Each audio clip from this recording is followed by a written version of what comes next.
asalaamaaleykum mbokk yi ñu leen nuyu ku nekk turam ak santam di leen ñaan ajuma jàmm ak salaam di am mbégte yi ñëw di waxtaan ak yéen tey ci thème bi nga xamante ne soxal na suñu mbokk yëpp fii ci Sénégal maanaam soxal na suñu mbokk béykat yi soxal na suñu mbokk sàmmkat yi ndaxte mbirum meew local maanaam meew mi nekk ci réew mi suñu réew yi dañuy waxtaane tey li ko waral tey si mbirum CEDEAO tey dafa am lu ñuy wax ne benn marché virtuel ñi xamante ne yëpp ñu ngi yëngu ci mbirum meew local bi dañuy def marché virtuel marché bi nag c'est pour daal di laaj nguur ji nekk ci réew yi CEDEAO ji di sauver meew local bi ndaxte contexte pandémie bi ñëw ni indi na jafe-jafe yu bari ci meew bi ñoom mënatuñ jaay seen meew importation yaa ngi tëggatem bi tagarnaase lépp lu ñu mën a jaay mënatuñ ko jaay toog daju parce que xeex bi bari na maanaam résilience bi ñu wax ci meew bi da war a nekk loolu moo tax tey ñu am mbégte di dalal kii di Fatou Sarr nag Enda énergie lay liggéey ñuy toppatoo lépp luy mbirum filière lait fale ci nord du pays boo nord du pays nag mooy Saint-Louis wàcc ba Bakel ba Matam dañuy liggéey ci loolu di encadrer maanaam sàmmkat yi fa nekk di essayer ak seeni liggéey naka la ñu mën a jàppale filière locale bi keneen ki di Mbodi Sow du ñu ko présenté Sénégalais yi moom chercheur la day liggéey na ci loolu bu baax a baax chaîne de valeur filière bi yëpp moom la ñuy waxtaanee tey madame Fatou Sarr tey comme ni nga ko waxee moom sàmmkat yi ñu nekk ci aussi ci filière bi industrielle yëpp dañoo jaaxle nee nañu Covid bi ñëw yàq na seen liggéey meew local bi am na jafe-jafe lan moo waral tey jafe-jafe boobu. asalaamaaleykum sëriñ Diop tey Thierno laa lay tuddee. jërëjëf di la ziar bu baax ci àjjuma bi. ziar na la di rafetlu invitation bi nga xam ne invité ko Enda énergie. jërëjëf ci émission bi nga xam ne li ñuy waxtaanee nekk loo xam ne lu am solo la. jërëjëf madame. di nuyu sama doyen bi nga xam ne. ñoo bokk plateau bi. di suñu ancien. peut-être rappeler un peu que coordinatrice antenne. zone nord la bu Saint-Louis ak bu Louga. waaw zone nord day couvrir les régions de Saint-Louis et de Louga macha allah.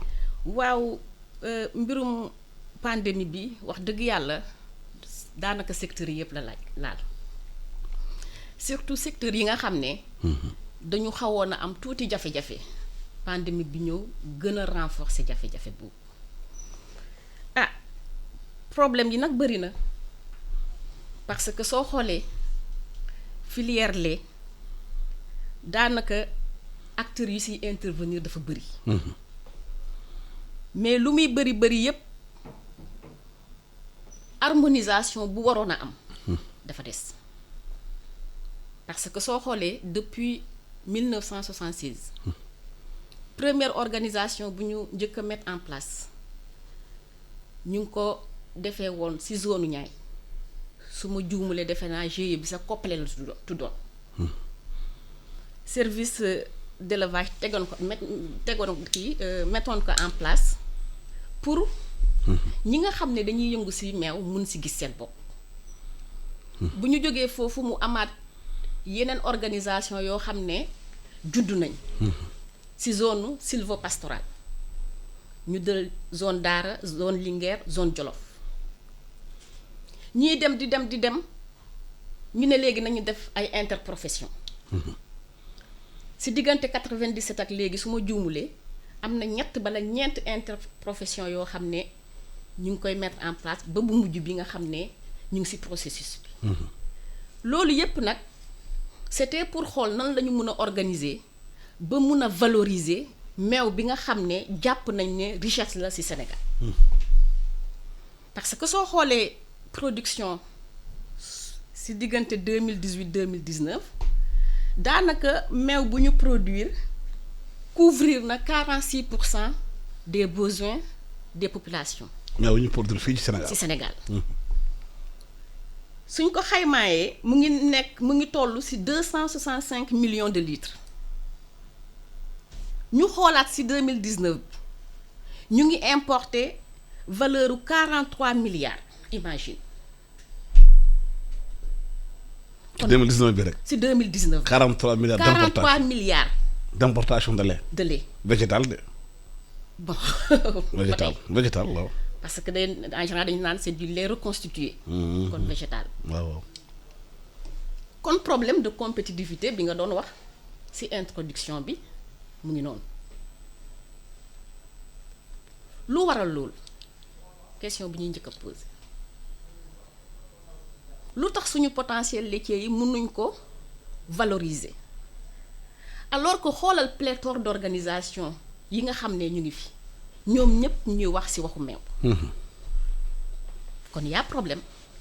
waaw dañ ñëw ci loolu moo di yow da nga liggéey ci filière bi xam nga bu baax tey am na 55 organisations producteurs et productrices de lait local de 6 pays d'Afrique de l'Ouest et du centre membre campagne mon lait et local dañuy marché tey virtuellement di dénoncer li nga xamante ne jafe-jafe am nañ ko madame Sarr posé na débat bi di waral boobu ba léegi wax ju mel ni chaque fois mu ñëw sur la table ñu ngi ko réglé.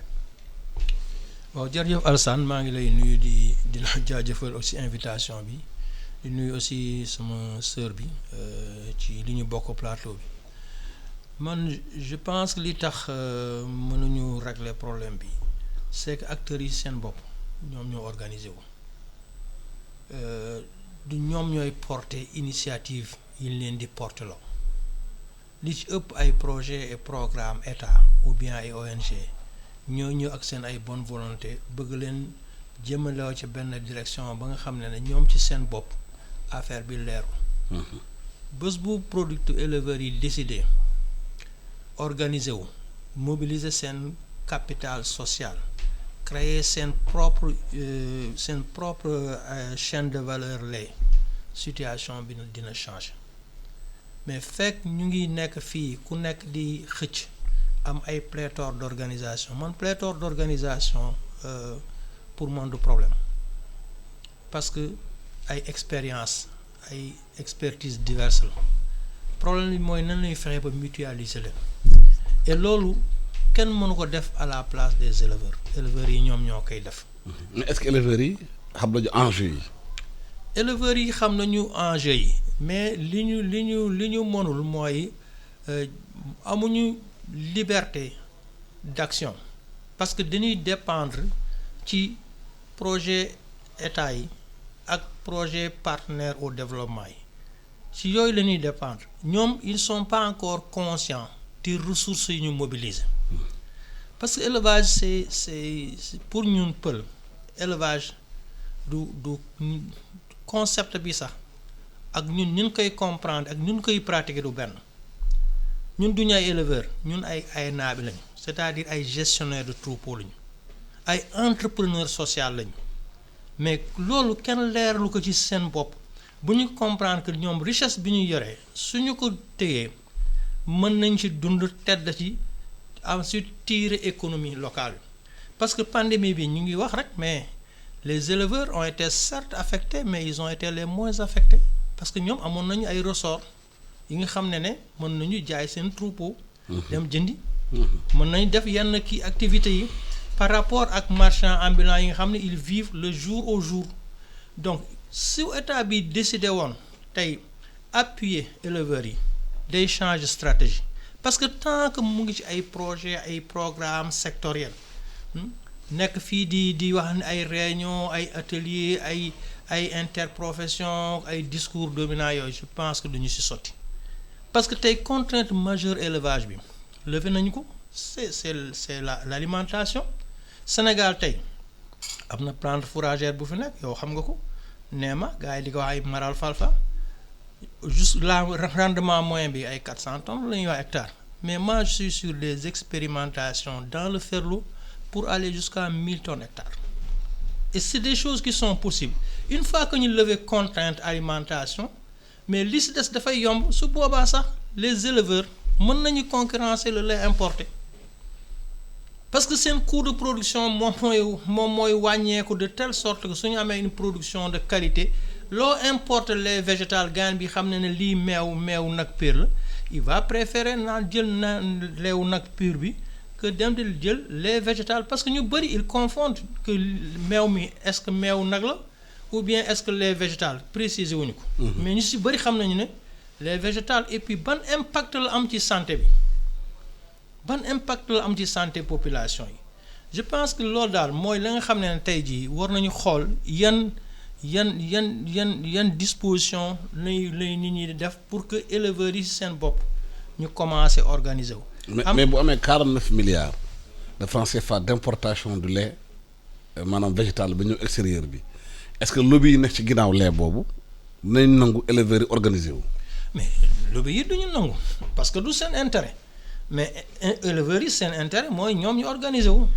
xam nga ay question de stratégie ak de rapport de force ak de prise de conscience ak volonté état si l'état s'engage à aider les populations def ay ressources ci biir secteur aussi important que secteur élevage affaire yi day changer parce que économie Sénégal suñuy wax agriculture ak élevage mais ak pêche artisanat mais élevage li muy tirer ci économie moom ak horticulture yeneen secteurs yi ñuy soutenir tiré wuñu ko te soo xoolee le budget du ministère de l'agriculture li ci gën a bari grande culture yi la alors que horticulture moom moo yore croissance bi moom moo koy tiré mooy créer emploi mooy améliorer conditions de vie mooy tax nit ñi am une santé élevage bi aussi c'est la même chose donc ay question de priorité la rek te état bi dafa nekk ci ay contradictions parce que temps yi la gis ngeen importe nañu ay vaches laitières yu jógee Europe yi jógee kii man gis naa leen ñu leen di wàcc ci avion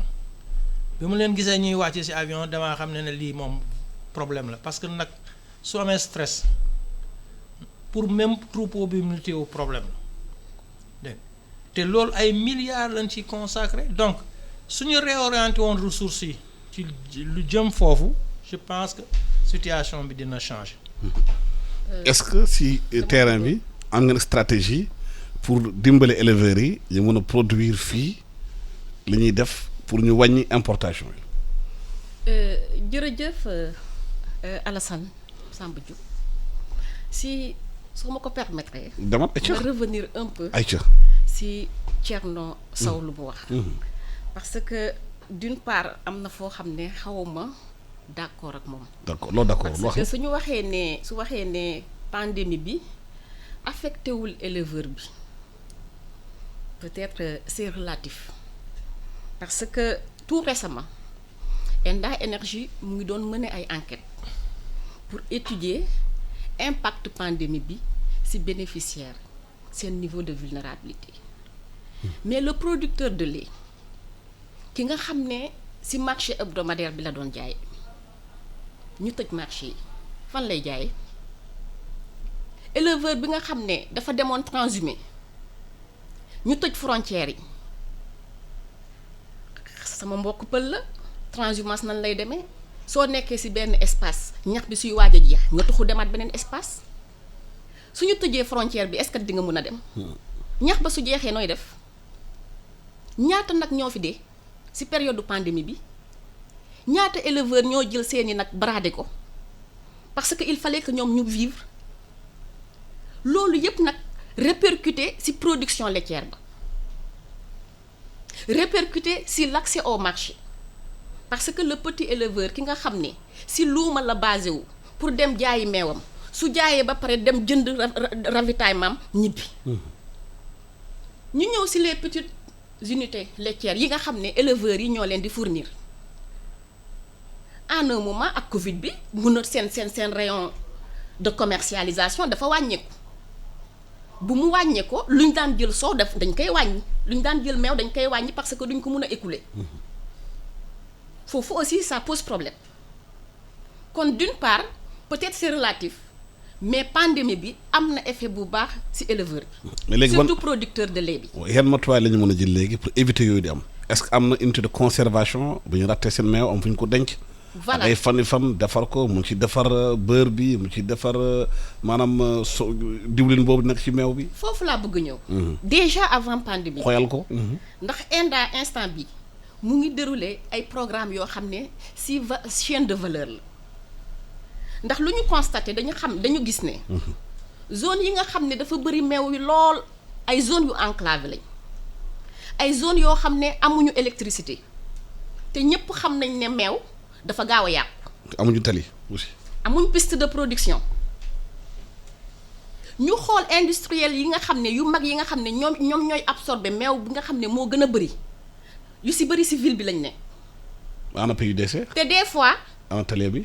dañuy am pis yi. maa ngi ñëw te des fois dañuy am problème yenn période ci année bi pour ñu am meew c'est le problème de la saisonnalité parce que ñëpp xam nañ ne fii nawet meew day bëri mais noor su jotee problème aliment de bétail bi nga xam ne da koy poser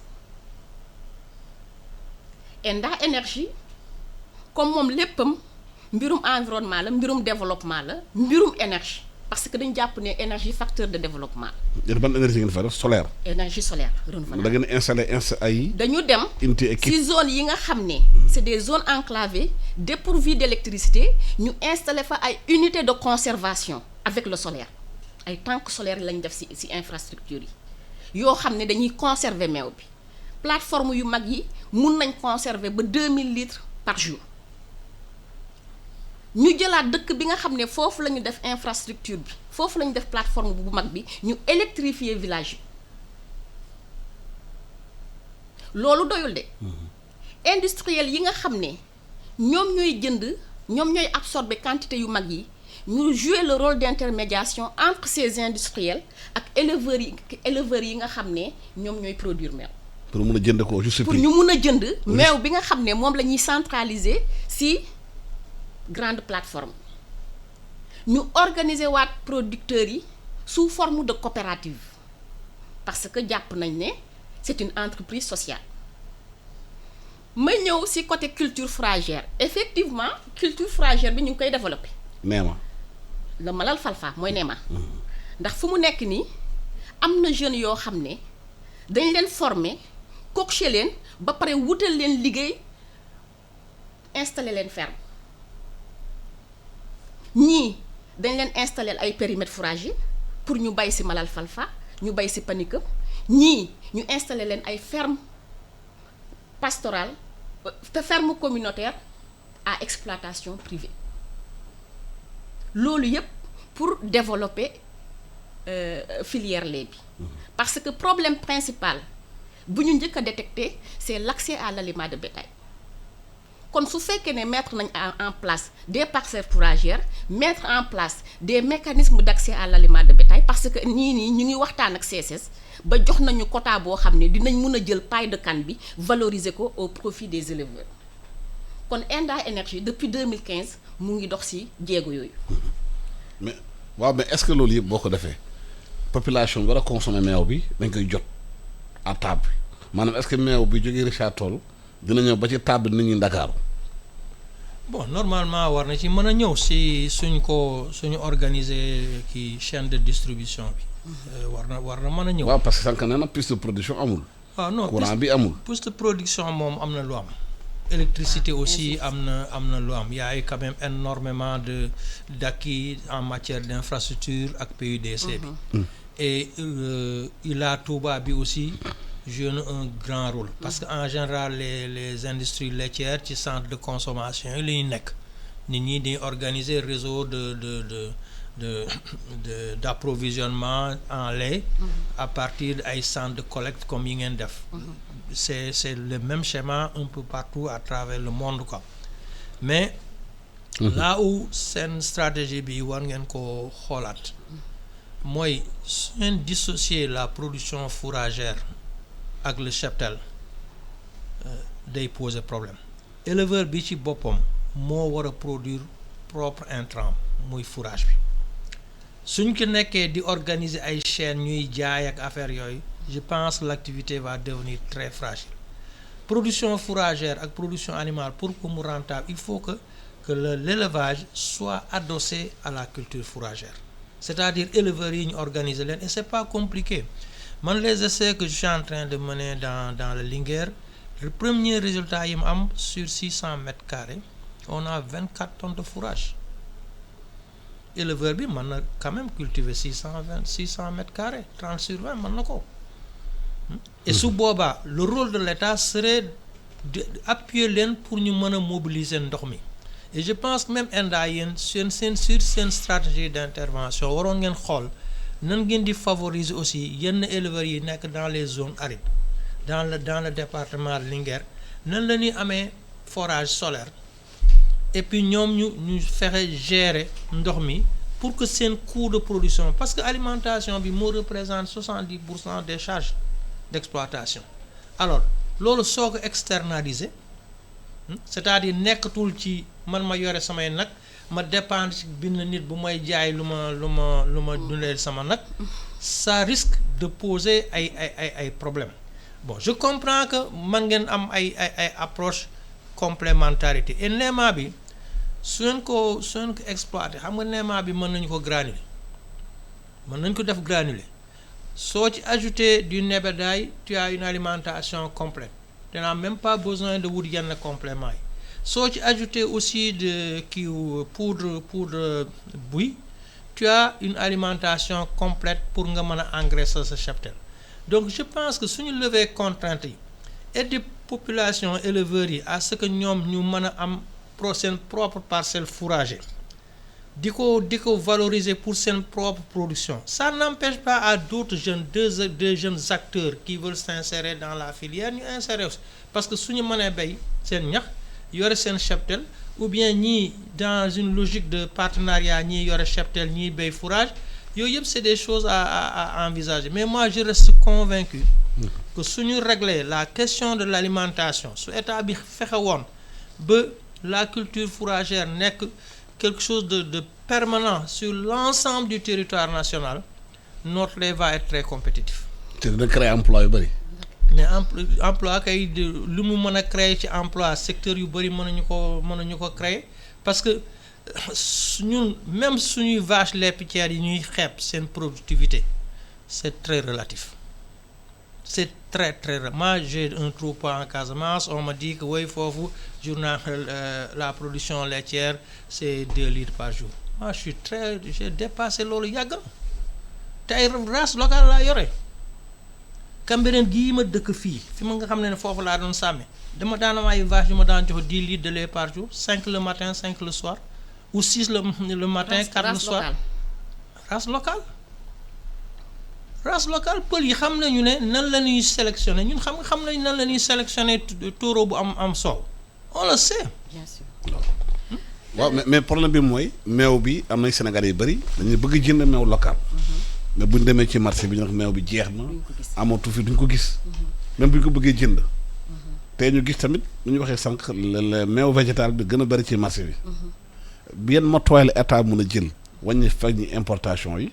pour protéger maanaam production locale bi te bu ñu defaree meew bi mën a jógee Richard Toll. ña ba ci table ni kii këram.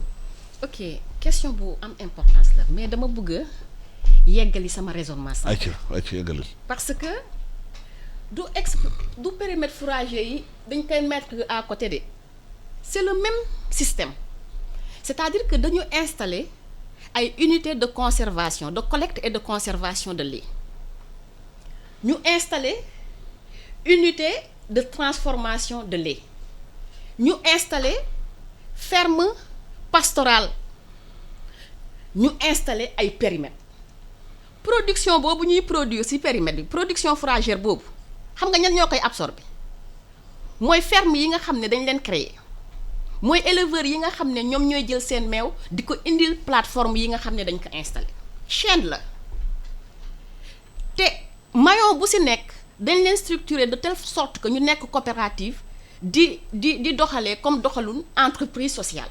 mais lan mooy échelle expérience ENDA ci loolu. ci affaire lait bi. seen échelle expérience nan la moom la ñuy def nii. c'est-à-dire que dañu xool zone yi nga xam ne dañu am potentiel laitier ñu installer fa ay unités de collecte. maanaam yéen a ngi Richard Toll. yéen a ngi Fanaye par exemple su ma jëlee antenne nord. ñu ngi zone Fanaye Tatki plus précisément. jéeri gaaya installé nañ fa benn unité de transformation laitière soo jëlee jaajum jël càngaay jël jaajum jël càngaay installé nañ fa ay périmètres fourragers pour les jeunes te jeunes yooyu ñu installé benn mécanisme d'incubation la ñu bëgg a suivre parce que dañ leen former coacher leen créer leen ay ferme pour ñu fay liggéey kon créer nañ emploi vert. ñi nga xam ne jotuñu mun a liggéey ci périmètre yooyu dañ leen di jël defal leen business plan jouer intermédiation ak institut financier yi pour ñu mun leen a financer ñu mun a nekk ay entrepreneurs. Coopératives yi ñu mettre en place dans chaque zone fépp fu am grande plateforme am na 6 coopératives yu ñu mettre en place te 6 coopératives yooyu après dañ leen di fédérer ñu nekk société coopérative. ñu eggagulal Matam ak Bakel. su ñu ñëwee zone Linguère. zone Deyali tabax nañ fa benn centre de collecte boo xam ne lépp tamit solaire lay fonctionner. soo demee Lac Bar aussi construire nañ fa benn centre de collecte pour le moment zone nord la ñu yemagum ak zone Linguère mais avec le temps. mais potentiel Ferlo bi dafa am solo de. bien sûr lépp ci Ferlo bi la. parce que soo jëlee Linguère Daara ci Ferlo bi la. soo jëlee Tapkisa ci Ferlo bi la bokk parce que soo xoolee zone Podor benn partie bi ci Ferlo bi la bokk. mais ma revenir ci question bi nga wax sànq. mais disponibilité bi. disponibilité lait local bi. waaw soo bëggee jënd lait local ci grande surface yi ci boutique yi. c'est ça doo ko gis. parce que y a un problème. ban problème la. lait importé bi taxes yi dañ ko dindi presque soo xoolee daanaka 3% la ñuy fay su fekkee ne meew bi ci zone kii la jógee ci pays européen la jógee. kon meew boobu moo tax meew local bi mu dox. moo gën a yomb. même pouvoir d'achat bi su ma waree lekk ci rek meew en tant que bon séeréer du ma su ma jëndee sama 200 poudre kii nu mu tuddati ni ñu koy waxee sunguf meew. jënd sama 100 francs ci rek du ma lekk ba suur. waaw yomb. litre lait ñaata lay jar 500 600 te pour nga gis ko sa problème la. waaw prix yi bokkul y a un problème de compétitivité lu ñu war a def mooy état bi ci boppam dafa war a détaxer lait local bi. yokk taxe yi nga xam ne. ci lait importé. lait importé bi su boobaa dina am équilibre. moo di so waaw est-ce que loolu solution la pour lait local mën a jar. bon ça peut faire partie des solutions. mais man solution bi ma gis. durable mooy fexe rendre culture fourragère bi disponible. peut-être nga baal ma parce que culture fourragère boobu aussi su fekkee dans la zone de Djeri y a le coût hydraulique. pas nécessairement alors que su fekkee ne ci vallée bi la peut-être ça peut être rentable. pas nécessairement ça dépend des approches. waaw ban approche nga xalaat. ça dépend des approches xam nga soo focaliser woo toujours ci ay question ndox mi coût ndox mi. pour une culture qui peut aller jusqu'à en moyenne 400 tonnes à l'hectare que fourrage bi ngay récolter yow jaayaloo ko mais tu utilises ça comme intrant pour tes animaux comprends li ma la c'est le prix de l'eau ne peut pas jouer un rôle significatif ci approche boobu et actuellement dañuy wax culture fourragère dafa soxla ndox ça ne correspond pas à la réalité parce que plante bu soxla ndox mooy plante buy dund ci ndox culture fourragère bi li mu soxla mooy mu am humidité sol bi am humidité am bàq et loolu ay technique de production la yu lay permettre nga arriver à ce niveau là suñu jàppee foo dem ñu wax woy ndox mi c'est que jéemuñu xool yan stratégie la ñu war a développer pour mën a produire man maa ngi la wax ne je suis sur des essais dans la zone de Barkedji et inchallah je vais arriver à 1000 tonnes hectares su boobaa le coût de l'eau va être insignifiant déjà ceeb ci li ñuy résultats yi ñu mujj am on est avec ay SAED ay 7 tonnes 8 tonnes hectares mais combien de mètres cubes d'eau lay gars la ñuy consommer. mais c'est le riz irrigué. oui le riz irrigué. c'est ça. Combien de mètres cubes d'eau la ñuy consommer pour produire ay 7 tonnes combien de mètres cubes d'eau ngay consommer pour produire 400 tonnes il faut aussi nit ñi xool ces rapports là pour xam ne que l'eau pour man du contrainte à la production fourragère et puis ça dépend aussi des approches parce que man nga su ma waxee ne par exemple maa ngi viser ay 1000 tonnes hectares damay jouer sur la saisonnalité de la culture xam naa ne am na benn période ba nga xam ne néemaa bi mën na crash am na période ba nga xam ne rendement yi dafay wàcc donc ci aspect yooyu ngay jouer pour arriver à maximiser sa production. bien sûr. comprendre donc je pense que loolu dañ ko war a génne ci xelu kii et puis leeral décider parce que parfois foo mënta dem rek gars yaa ngi lay wax ay ndox mi et puis li ma la wax suñu jëloon tey ay forage su état bi bëggoon am volonté def ay forage mais armée bi lay mobiliser ni ñu mobiliser armée bi pour ñàkk nit ñi mënoon ñu mobiliser armée bi pour. waaw génie militaire pour creuser ay forage creuser ay forage jox ko population yi. dégg nga ñooñu suñu amee seen forage fekk nekk ñu ci ay dispositifs OFOR ak ay affaires compliquées yooyu. nga xam ne day ñëw ñu gasal leen ñoom ñu wut seen ay système de kii wut seen ay bassin ñëw di tànk seen ndox di dem di arroser. mais la situation va changer. donc c'est juste ay approche la. kon armée bi war naa mën a gas forage yi. c'est clair que armée bi war na mën a def loolu. génie militaire war na fu ñu mën a gase forage mu gas foofu forage et c'est ça qui va permettre au Sénégal même d'atteindre l'autosuffisance. moom la ñuy wax concept armée nation développement nekk dëggantaan. nekk une réalité. population yi sentir ko. waaw bañ a nekk ay slogan rek su boobaa de même sécurité alimentaire bi dañ koy assurer.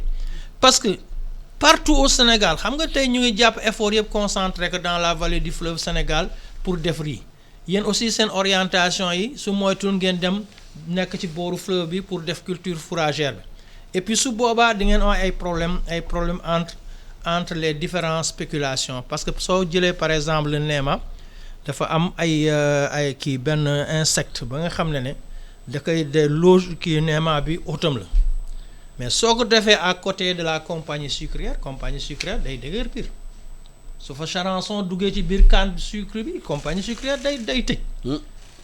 donc yooyu équilibre yooyu gars yi xooluñu ko comprendre xooluñu moi je pense que il est possible de sortir ce pays là. de la situation à condition que ñu mobiliser les acteurs du secteur privé.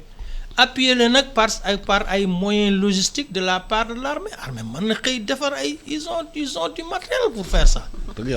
même agence pour la grande muraille verte su bëggee tey def reboisement mais il faut que mu faciliter l'accès des populations à l'eau pour que ñu mën a jël ndox mi pendant la saison sèche là ñu mën ko utiliser mën ko arroser.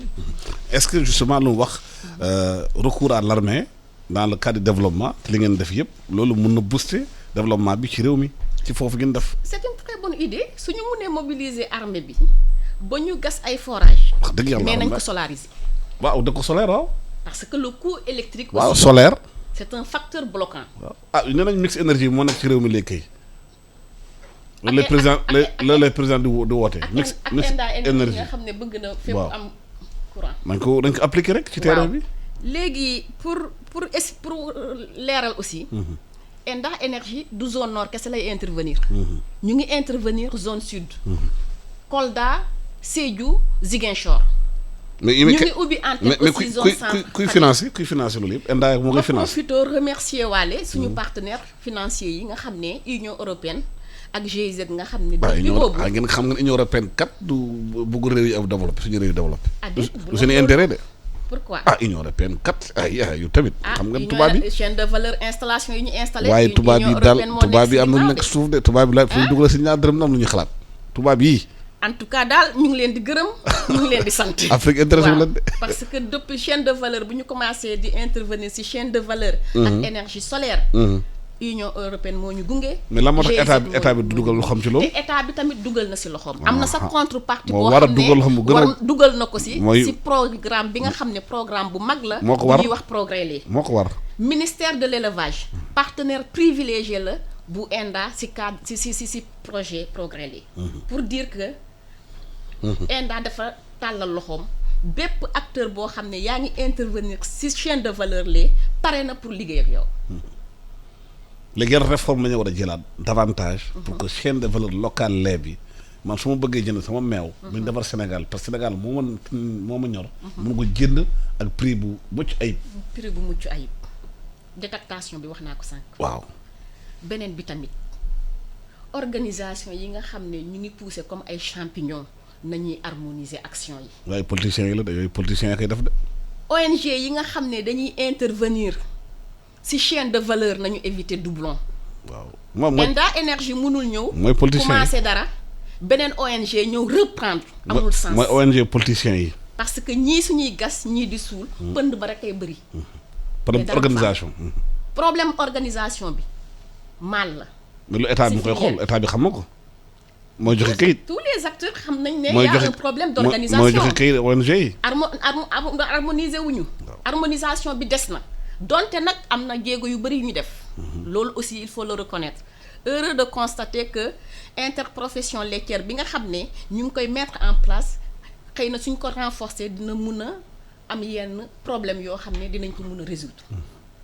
su ma waxee côté détectation wax côté harmonisation des interventions. je pense que ñaari éléments majeurs yooyu suñ ko defee dina tax kii bi problème de saisonnalité bi peut-être culture fourragère bi am na ci solo. mais pourquoi pas ñu valoriser suñu résidus de récolte parce que fi ñuy produire même c'est des zones agro-sylvo-pastorales. zone nord bi ngay wax paille de riz bi lu ko gën a baax son de riz bi lu ko gën a baax ci nag. fi muy dem paille de riz bi après. non ñu ngi koy utiliser. ñu ngi koy def sous forme de botte di ko jox bétail bi les feuilles de patate les feuilles de ñebbe en tant que sawet lu ko gën a riche c'est des sous-produits qu'on peut valoriser qu'on peut améliorer. te pourtant nécessairul mettre en place ay parcelles def ay dépenses da ngay récolter sa produit nga jël résidu de récolte yi valoriser ko jox ko sa bétail. beneen bi tamit problème de marché parce que le lait est périssable. zone yi nga xam ne dañuy produire nañu fexe ba ñu am accès à l'énergie mais na nekk énergie solaire parce que soo demee ci laiterie yi lu ñuy jooy yépp mooy facture courant. waaw. mooy le principal poste de dépense. waaw courant cher na. dafa cher. trop. heureusement que Enda teel na ko naan ba lépp lu muy installé solaire lay nekk parce que dafa bokk ci mission. est-ce que loolu facteur de production boobu énergie bi maanaam solaire bi ak éolienne bi war ñu gën a mën a dem ci loolu pour équiper petits producteurs yi ci région yi. mais je pense que ñu ngi si parce que ñoom déjà ñu ngi si y a des programmes de l'État comme comme PUDC yu nekk ci approche chaîne de valeur lait. je pense que y a des initiatives qui se mettent progressivement en place. waaw mais projet yi bëri woon na ci réew mi te duñ ko pérenniser. waaw xam nga projet yi le mal des projets mooy les gestionnaires des projets. ñoom ñoo yore volant bi. c'est eux qui indiquent la direction. jëndee oto rek. waaw population yi nga xam ne ñoom ñooy propriétaire projet bi dañ leen classé comme ay bénéficiaires. on dit que ay bénéficiaires lañu. alors que ñoom moom projet bi. si yoon. waaw que ñoom ñoo waroon jël initiative def projet bi te pour ñu jël initiative il suffit que ñu préparer leen. woon leen enjeux yi ci am et puis organiser leen mobiliser seen ay ressources propres. après ñu appuyer leen vers seen ay pour ñu atteindre seen ay objectifs am na lu ma d'accord ak yow par rapport aux résidus de récolte parce que fépp fu ñu valoriser résidus de récolte. day génn ci loxo éleveurs yi. day gën a cher. day gën a cher day génn ci loxo éleveurs yi. maanaam ñu koy defar dañuy yokk prix yi. soo demee ci paille de riz avant paille de riz man waalo laa dëkk Madina Baydi commune Mbane donc bu jëkk suñu récolter ceeb ba pare. dañuy bàyyi na yi ñu dem ñu def libre pâture. c'est ça. depuis que bi ñu doon joxe valeur résidu récolte yi dañ koy def ay bot. et man bot yi ma ci gis à chaque fois su ma demee dans la zone li may gën a frappé mooy si ma xoolee animaux yi seen état sanitaire moom mooy gën a choqué de loin damay xam ne na yi waruñu. lu tax waruñu. mais pesticides yi. pesticides yi ceeb bi on utilise énormément de pesticides et loolu dafay impacter. soxla saa nga nekk éleveur a xam nga nag bu wérul jur bu wérul yomb naa xam. poil bi day jóg. su poil bi jógee rek xamal ne kii montré na ay signes am na lu ko kii. donc yooyu aussi ñu xool aussi fan d'arachide bi ñu ko commencé utiliser. prix yi mu jël sac bi dem loo tax aujourd'hui li ñu mën a def mooy fexe au niveau des terroirs ñu renforcer le maillage hydraulique. responsabiliser les collectivités locales parce que problème bi ngay wax problème mu coordination harmonisation mais loolu ça doit se faire au niveau de la collectivité locale. communes yi ñoom ñoo ak seen ARD ñoo war a organiser loolu. mutualiser initiative yi. parce que ba les expériences bi ma am au niveau des programmes de développement et je sais que j'en ai accumulé énormément ñu bëri bëgguñu partager seen information financière loolu mooy contrainte bi. bëgguñu ko partager. bëgguñu ko partager au niveau des décideurs. ndax loolu. mais parce que seen façon de faire la producteur population yi nga xam ne ñoom ñooy yore ñoom ñooy propriétaire affaire bi du ñu même signer ay contrat de mise en valeur de l'activité par exemple man suma programme yi ma doon diriger la première chose bi ma doon def moo doon dem fexe def benn contrat d'encadrement technique et organisationnel partage ak population yi wax montant financement fi muy jaar demoon naa ba nga xam ne facture yi nga xam ne dañ koy jot dama leen koy transférer et loolu après ay jafe-jafe la lay jural parce que les gens transparence waxuñu ci dara. Sénégal waxuñu ci dara. alors que loolu moo nar a tax ñu mën a pérenniser activité yi. man malheureusement nekkuma gouverneur mais man su ma nekkoon gouverneur région. mais harmonisation da nga koy def ou bien nga génn territoire bi. cadre d'harmonisation. oui ngay wax. oui je sais. am na mais xaalis bi lay wax. xaalis bi di gars yi di financement bi. la ñu dul nangoo partager. parce que leerul. non donc bëgguñu ko partager. c'est ça le fond du problème. ku nekk ak approche am. bul généraliser. ku nekk ak approche am. waaw mun na mën approche bu claire bu ñëpp concerné ñëpp. muy approche ba gouvernement bi génne approche ne bii mooy ñëpp la concerné. loolu mun nañ kenn warul génn ci lii. ci cadre bi waaw. beneen bi tamit li ñuy naan en général. parce que projet yenn saa gars yi kat yi jënd yi ñoo gën a cher yenn saa sax projet ñu financé. bon boobu moom xam naa da ngeen may provoquer. mais boobu moom du ma si sori. heureusement que ñun jaaguñ sa am oto. ñun dañ daan loué oto amul problème. mais fu ma bëgg a revenir mooy je pense que nu mu tuddati approche dirigiste boobu. je ne pense pas que amati na ndax projet booy élaborer di nga dem ci acteur à la base def diagnostic participatif nekkul ne da ngay toog sa bureau rek ne dëkk mbaan nangam ak nangam problème filière patate xaaral ma bind lépp looy def ak ñoom ci démarche de mise en œuvre da ngay ñëw toogaat ak ñoom def diagnostic def kii diagnostic participatif kon defe naa ne côté boobu problème boobu résoudre nañ ko te defe naa ne am na ci ay leaders paysans yoo xam ne ay leaders producteurs yoo xam ne ils se sont suffisamment armés. soo leen naree imposer yenn yi ñoom ñooy njëkk a bañ. mun nañ wax ne sax ñoom ñooy suñu patron. waaw toujours wax bii laay tenir yéen a tax ñu ñuy fay. kon ñun yéen la ñuy liggéeyal foofu laa bëggoon a éclaircir tuuti. waaw mais par rapport ak nga baal par rapport ak ay approche participative ak ay affaires yooyu. faut ñu dissocier ay approche participative yi nga xam ne dangay ñëw nga ne da ngay def diagnostic ak affaire yooyu ak ñëw am benn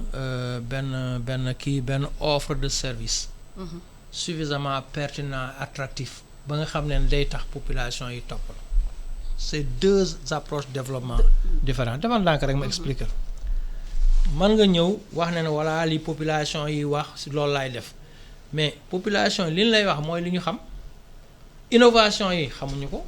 mais yow attends rek soo amee ay innovation yoo porté.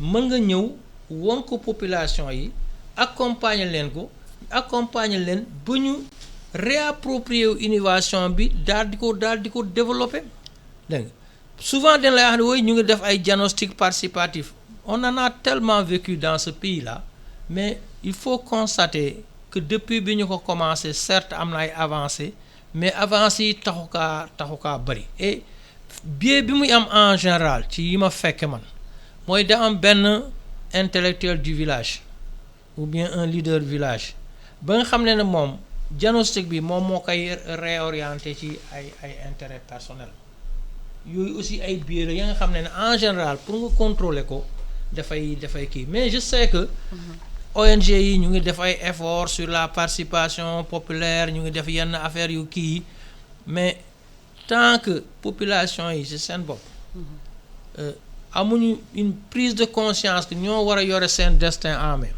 que état bi appuyer leen fu mu leen war a jàppale ñu wàññi les intervenants externes ñu wàññi leen pour baisser les coûts d'intervention soo xoolee le nombre d'intervenants externes ak yii di ñëw di proposer les mêmes services ku nekk yore ay coûts yooyu ñu war ko répercuter ci budget yi day poser problème et il y a eu des études qui ont prouvé que par exemple que 10% du financement mooy dem ci mooy dem directement ci population yi ñu su gën a bëri kat yi lañu koy jëndee salaire yi ak yooyu climatisation hôtel yi ak yooyu ñun ay agent de développement ñun dañuy yëg moto ba dañu poser question bi rek ONG yu bëri dañuy liggéeyee noonu waaw léegi pour revenir un peu waaw si diagnostic participatif bi diagnostic soo koy def doo basé wu kese si lu ñu wax defe naa ne équipe buy def si diagnostic am na capacité d'analyse da ngay recueillir d'abord la demande des bénéficiaires des populations. waaw mais nen des fois da ngay fekk ci dëkk benn intellectuel bu muus. mais dans ce cas. bu gars yi waxee sa qualité d'animateur fan lay nekk. waaw moom intellectuel bi boo la ñuy wax ak ñoom moom mooy représentant des villages yooyu bu bind projet bi. mais Alassane mu ngi mel na comme man ak Sawen bi ñuy wax Sawen bi jël wax bi rek. waaw man waxuma est-ce que di nga bàyyi. Sawen bi kese di wax du yoon. c'est la même chose. oui ñiy def diagnostic ay animateurs lañ. yàgg nañ animer xam nañ wax bu cohérent ak wax bu cohérent wul. soo recueillir données ba nga dellu sa bureau ba nga def sa analyse approfondie di nga xam est-ce que wax bi yenu na maanaa par rapport ak potentialité yu am ci zone bi par rapport ak opportunité yu am ci zone bi te projet normalement su doxee avant projet bi du jeex war nga identifier ay idées de projet yoo xam ne da nga koy tirer ci les leçons apprises. absolument ci yoon. kon ci yoon. aspect dirigiste boobu ñuy wax xëy na au temps bu ñuy démarrer développement mais jamono yi ñu toll producteurs yi éleveurs yi xarañ nañ xarañ boo xam ne am na si ñoo xam ne sa mun naa ne ñoo gën a taxaw sa agent de développement yi. macha allah. fu ñu war a wax kay mooy au niveau de ces organisations. paysannes. da ngay dégg benn organisation paysanne boo xam ne da nga koy dégg partout mais bés boo demee ba def diagnostic bi. dara gis coquille vide. amul terrain daanaka benn nit moo porté mais organisation état bi moo ko def. fépp fu am séminaire moo fay dem. lu responsabilité état la loolu. fépp fu am formation ñoo fay dem. ñi naan groupement tel. bala fédération tel mooy politiciens yi fekk fédération boobu benn nit moo ko wax sànq politicien foofu aussi c'est un mal boo xam ne politiciens yi yore organisation paysanne yi xamante dañu dund ci mbiru paysan yi. duñu gis paysan amuñu terrain kenn gisu leen. beneen problème bi mooy loolu nguur gi mooy responsable moo ko def loolu. moo leen bàyyi ci loolu ñoom la kay nguur gi la ñan ñooy fay les leaders. ku leen jox kayit ku leen invité. ñan ñoo leen di séminaire yi. te pourtant ce sont les mêmes têtes qu'on retrouve partout. Oui. Dans les organisations paysannes. Ça c'est partout même dans les partis politiques. Alors que mënoo respecter say engagement. oui loolu dëgg la. madame loolu Sarr aussi problème la. madame Sarr séeréer bi wax ji neex na maa ngi lay gërëm di la sant heure bi jot na di la gërëm madame Fatou Sarr nekk Enda Énergie di liggéey ci nord du pays. fépp fu Saint-Louis dem ba ci kaw. di encadrer ñi xamante ne éleveur liggéey si mbirum meew bi di gërëm Mody Sow expert la chercheur la di waxtaan ak ñoom tamit ci mbirum filière bi xam ngeen tey CEDEAO dañuy def benn marché virtuel di ñaawlu meew local bi xamante ne amagul doole ba léegi te pandémie bi ñëw na gën a yokk seen i jafe-jafe ñu maa ngi gërëm équipe technique bi ma àndoon ak banda suuf ba léegi asantom nga ñëw def journal bi di gërëm nit ñi yëpp di leen ñaanal yéen ak jàmm ajuma jàmm ak salaam di naan yéen a ngi déglu iRadio la première radio vision du Sénégal jërë ngeen jëf